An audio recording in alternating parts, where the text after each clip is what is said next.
విజయవాడ ప్రజల కష్టాలను చూసి గుండె తరుక్కుపోతుంది. చిన్నపిల్లలు, మహిళలు, వృద్ధులు ఈ వరదల బారిన పడి ఎంత నరకం అనుభవిస్తున్నారో వారి మాటలు వింటుంటేనే మనకు అర్థమవుతుంది. కనీసం చిన్నపిల్లలకి పాలు అందటం లేదు, రోజుల తడబడి తాగేదానికి నీళ్లు అందటం లేదు. ఈరోజు ఎంతమంది వరదల్లో కొట్టుకుపోయారో అర్థం కాని పరిస్థితుల్లో అందరూ కూడా బాధపడుతూ ఏడుస్తూ ఉన్నారు. నిజంగా ప్రజలు ఇన్ని కష్టాలు పడటానికి, ఇంతమంది ప్రాణాలు పోవటానికి ఈ రాష్ట్ర ప్రభుత్వం కారణం కాదని నేను అడుగుతున్నాను. ముఖ్యంగా మంత్రుల విహారయాత్రలు, హాలిడేస్ ఎంజాయ్ చేయడంలో ఉన్న చిత్తశుద్ధి రాష్ట్ర ప్రజల మీద లేదు అని నేను గట్టిగా చెప్పగలను. ఇదేదో నేను విమర్శించడానికి చెప్పటం లేదు. 28వ తేదీనే 30వ తేదీలో వర్షాలు రాబోతున్నాయని చెప్పి వాతావరణం సమాచారం ఇవ్వటం జరిగింది ప్రభుత్వానికి. అయినా కూడా ముఖ్యమంత్రి గాని, మంత్రులు గాని ఎటువంటి సమీక్షలు చేయకుండా, ప్రజల్ని అప్రమత్తం చేయకుండా నిర్లక్ష్యం వహించడం వల్లే ఈరోజు ఇన్ని లక్షల మంది వరద నీళ్ళల్లో మునిగిపోయారు. ఇంతమంది ప్రాణాలు పోగొట్టుకున్నారు.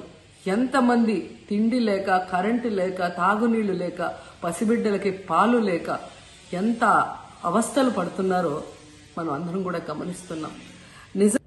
చంద్రబాబు నాయుడు గారి ఇంటికి 3 కిలోమీటర్ల దూరంలోనే ఇంత పెద్ద విపత్తు జరిగినా ప్రజల్ని కాపాడలేకపోయారు అంటే ఇది రాష్ట్ర ప్రభుత్వం, రాష్ట్ర ముఖ్యమంత్రి వైఫల్యం కాదని నేను అడుగుతున్నా.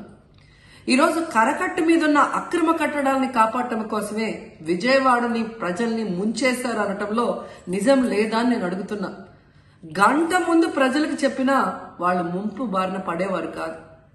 వాళ్ళని అప్రమత్తం చేసి ఒక సేఫ్ అయిన ప్లేస్కి పంపించున్నా ఈరోజు ఇన్ని లక్షల మంది, దాదాపుగా 3 లక్షల మందికి పైగా 4 రోజుల పాటు కరెంటు లేకుండా, తిండి లేకుండా, చిన్న బిడ్డలకి పాలు లేకుండా ఈ విధంగా నీళ్లలో మునిగి అవస్థలు పడాల్సిన అవసరం లేదు. దురదృష్టం ఏంటంటే ఈ రాష్ట్ర ముఖ్యమంత్రి నుంచి మంత్రుల వరకు ఎప్పుడు ఫ్రైడే వస్తుందా, ఎప్పుడు హైదరాబాద్కి వెళ్దామా, లేదా ఎప్పుడు విహారయాత్రలకు వెళ్దామా అని ప్లాన్ చేసుకోవడంలోనే చిత్తశుద్ధిగా ఉన్నారనేది ఈ 5 రోజులు మీరు చూస్తే మీకే అర్థమవుతుంది. 30వ తేదీ భారీ వర్షాలు వస్తాయని ముఖ్యమంత్రి గారికి, మంత్రులకి 28వ తేదీనే వాతావరణ శాఖ సమాచారం అందించినా ఎటువంటి సమీక్షలు లేదు, ఎటువంటి ముందస్తు జాగ్రత్తలు లేదు, ప్రజల్ని కాపాడాలన్న చిత్తశుద్ధి లేదు అనేది స్పష్టంగా అర్థమవుతుంది. ఎందుకంటే ఈ రోజుటి వరకు 4-5 రోజులు ప్రజలకి తిండి అందించడంలో ఈ ప్రభుత్వం విఫలమైంది. కనీసం ఇది జరిగినప్పుడు సీఎం గారు పనిచేయట్లేదు, వయసు అయిపోయింది. డిప్యూటీ సీఎం గారు, పంచాయతీరాజ్ శాఖ మంత్రి గారు కనీసం తన శాఖను అప్రమత్తం చేసి ప్రజల్ని కాపాడాల్సిన బాధ్యత ఉన్నా ఈ రోజు 5 రోజుల వరకు ఆయన అసలు విజయవాడ వైపే రాలేదు. ఇక ఆ కాన్స్టిట్యున్సీ ఎమ్మెల్యే ప్లస్ రాష్ట్ర మంత్రి లోకేష్ గారు మొత్తం మునిగిపోయి మంగళగిరి, విజయవాడ అలల్లాడిపోతుంటే ఆయన హైదరాబాద్ లో ఎంజాయ్ చేస్తున్నారు. ఇక హోంమంత్రి గారు తెలిసిన సంగతే. ఇక మున్సిపల్ శాఖ మంత్రి నారాయణ గారు ఈరోజు విజయవాడని ముంచేసింది ఈ మున్సిపల్ శాఖ నిర్లక్ష్యం కాదని నేను అడుగుతున్నా. ప్రజల్ని సురక్షిత ప్రాంతాలకు తరలించే విధంగా ఈ నారాయణ గారు రివ్యూ చేయకపోవటం వల్ల ఈరోజు లక్షలాది మంది నీళ్లలో మునిగిపోయారు. వాళ్ళందరూ కూడా ప్రభుత్వం ఎప్పుడు కాపాడుతుందా అని ఎదురు చూస్తున్నారు. అయినా వీళ్ళకి పట్టింపు లేదు.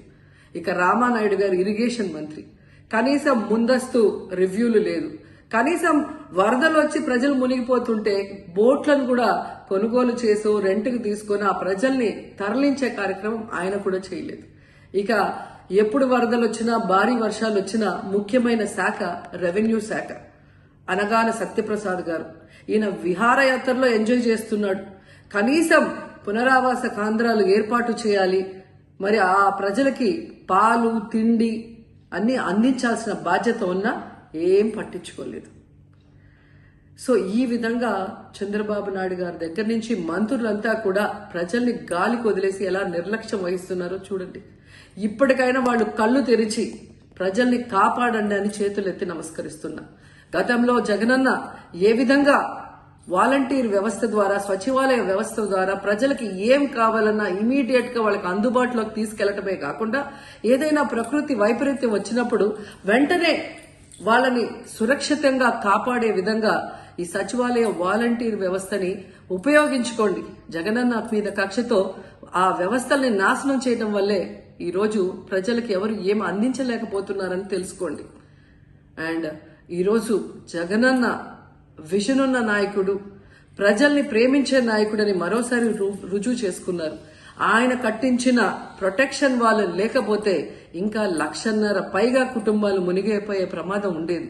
ఈరోజు ఆ ప్రాంతమంతా సేఫ్ గా ఉంది విజయవాడలో ఒక సైడ్ అంటే అది జగనన్న ప్రజల పట్ల ఉన్న అభిమానంతో ఆ ప్రొటెక్షన్ వాల్ కట్టించడం అనేది కూడా మనం అందరం గుర్తుంచుకోవాలి.